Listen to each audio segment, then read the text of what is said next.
Aloha and good afternoon. I'm Dr. Alana Coffey and welcome to another Bamboo and Tea conversation. Today I have with me one of my dear friends, Karrie Poppinga. We've known each other for, I don't know, since 1990 in college. No Tess, no Karrie. We'll talk about that in a minute. But you might have noticed that I'm not in my normal setting. We are in the lovely Waikiki area because Karrie is visiting, so I just needed to snatch her for a moment of her time. Just like at home, there's ambient noise. This time there will be ducks, pigeons, traffic, kids running. Thanks for your patience, and thanks for joining us today. So Karrie, hi friends. Hi. Thank you so much for coming. Oh my God. We have no tea because again, we're like right on the fly. But hi, thank you for making time. You know, when you come back home to visit, there's everybody that wants to see you. So I know that every moment is probably scheduled and booked. So I really appreciate you making time to have a conversation with me and the people who view Bamboo and Tea. And you're such a great interview because you're like everything that I do, Karrie does. So like mental health, well, I don't do the sports thing, but you know, I replace that with arts. But you know, but Karrie, just tell me what you've been doing, first of all. Okay, well, thanks for having me. And you, by the way, are like number one on the list. When I come to the islands, you're the first person to talk that I think about, along with my family, of course. So you are a priority to me. So when you called me, I was like, oh yeah, are you kidding me? This is the other piece that it's important for you to know is that just to take a moment to give huge gratitude because this person right here is really the genesis of my thought process in approaching mental health and mental wellness. And you gave me permission to dive in. Where I was in a space where I was like, oh, I'm an athlete, I got to do that. Like, this is my sports identity. That's where I came from. And you just said, oh no, like there's a whole world out there. And so I found my superpower graced by you. So welcome thank you. to it. And you know, because you've been doing mental health the whole way through. Yeah. So I'm like, you might as well mint it. Yes. You know, go ahead and get the certificate that says so because you approached even your sports that way. Yeah. And you know, what people don't know is that we raised our babies together for 8 years. We had that weekly mommy group, right? So I knew that you had mental health education and teaching inside of you because you did it all day long. Yeah. It was really great. So we did mommy group. We lived in a fairly isolated area, and there were 4 of us moms, and we would hang out with our wayward infants. Right. The diaper lady. Right, the diaper lady. Oh yeah. So, I started playing volleyball. Like that was I came to University of Hawaii on a volleyball scholarship, played, and then from there played professionally. And I was at the end of my professional volleyball career where I met you. Well, I met you before in college. Yeah. But then when I moved up to be practically neighbors, and where we were co-parenting our children. By the way, it takes a village, and I'm so happy Thanks you're for being part the of village. But I really was coming from a place of sports. And so when I had the time to be like introduced to the health part and the teaching part, and that's where you had open minds, and that's where it kind of introduced me to marry teaching and mentoring to like the power of mental wellness. That's where it really, I found a spark, and that's where you introduced me to. And so anyway, I took it from there, and then I worked for Care Hawaii. Oh my gosh. And then from there, it just, I got my master's degree, and I loved it. I still love it, and I have all my books and all my references and my wonderful teachers. But yeah, it really came from that, and worked in different populations from doing behavior plans to working with alcohol and drug addiction, marriage and family therapy. So I was really sprinkled. Nice.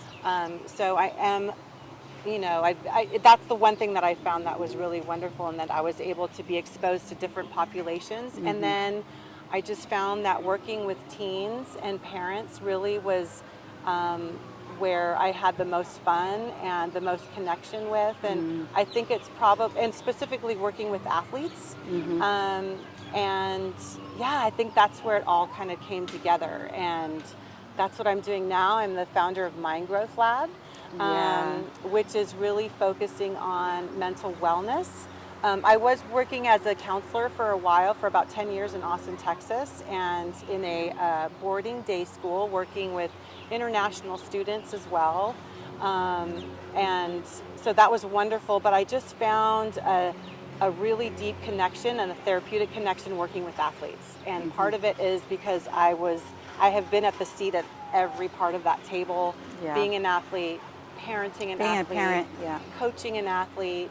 So anyway, that's where it's all So from. you really did marry those things. Can you talk a little bit more about Mind Growth Lab? Because it's a very nice Instagram page, by the way. Thank you. Because you're putting out really regular, nice short bits of wisdom. It's like a drop of a pearl each time. I love how the breadth of them, how short they are, and how deep those blogs are. So good for you. But what was your inspiration for Mind Growth Labs? I started it during COVID, really. And at the time, there were a lot of athletes in college that were dealing with suicidality and depression, on top of really losing their sports identity, in that I say that they were only identified as an athlete, and that their sport was taken away from them, and they were floundering because maybe the sports was their superpower and they weren't really great students.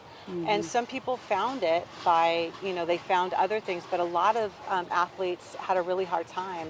Unfortunately, there were a lot of athletes that killed themselves and, had suicide. And so I just felt a really strong urge to promote wellness. And being an athlete is already difficult, and being a performance athlete in college or even professional sports is really, really hard anyway. And then you add the pandemic and pressure, and then it just kind of snowballed into, how do I educate these athletes on being resilient? And where do they find that resilient? And I don't mean like grit. It's more like, how do I find a rest ethic? There's a work ethic, and then there's a rest ethic, and that's okay, So those messages are as important for the parents and coaches and other stakeholders as it is for that athlete, because oftentimes the athlete needs someone to give them that message, or somebody to give them permission, because they can't really go to their coach and say, hey, I need a rest ethic. So this kind of messaging is really also important for their collateral adults around them to say, hey, sit down. The last 2 years has been really hard on mental health professionals, and I just want to give you like a hug and a shout out for it, because I saw you holding that space for them. And people don't know that we necessarily grieve our losses too, and we have patients who are in great pain, and sometimes they do die, and sometimes at their own hand, and that's never an easy thing. And so from one mental health professional to another, let me give you some love and support for that. Yeah, thank you. It's really hard to I don't know, who do you talk about it with, For sure. I think and there's just a ripple effect, it's kind of like pour everybody. Right. It's not, and then it's the coaches, it's the families, it's all the teammates. It's the whole team hits a hit for us. So this is also like a nod for, if anybody's feeling really sad or on the edge, please reach out to someone, and it's not always, doom and gloom. Sometimes you just want to talk stories to someone. So, there's Mind Growth Lab, there's Bamboo and Tea, shoot us a message, and, that's why we're here, right? Yeah, absolutely. Another big motivation that I've just had is focusing on mental wellness. Like the operative word, and emphasis on wellness. Like, athletes are so focused on being strong, being fast, but also, and being well, like physically well. But there's the emotional wellness, there's the mental wellness, and yes, the focus. But when you're well, like mentally and emotionally and socially well, winning and being physical, that's a byproduct. So that's my language that I speak to coaches and teams. And Yeah, I'm a big advocate for athletes, female athletes in particular, because that's what I know That was best. you, yeah. And you have What I two know. daughters, Yes. right? So, yeah. So I love that even my girls are adopting that, and they are practicing their own self-care. And with that they have better self-awareness, right? When Yeah. you practice your self-care, you're like, oh, okay, I'm in a good space, or maybe I'm not in a great space right now, but I know how to navigate through that. So yeah. You and I had a conversation many, many years ago, and it was about the psychology of an athlete, right? So, like, I think that was like sports psychology. It's a whole field, by Yeah. the way. If, in case you don't know, it's like specialists. There's Yeah. specialists. But Shankar Vedantam just did a study, or he was at least reporting on a study on National Public Radio, and it was about when athletes, especially these high-performing athletes, have muscle memory. The benefit of muscle memory is that they just don't have to think at every little step, and they can enjoy and ease into their performance. And so it's the same thing psychologically. If they're not so anxious and worried about every little thing, they can enjoy and actually perform better. So it's like the psychology of letting go of some of those details in their head. They perform better when they're well. Comparison is a thief of joy.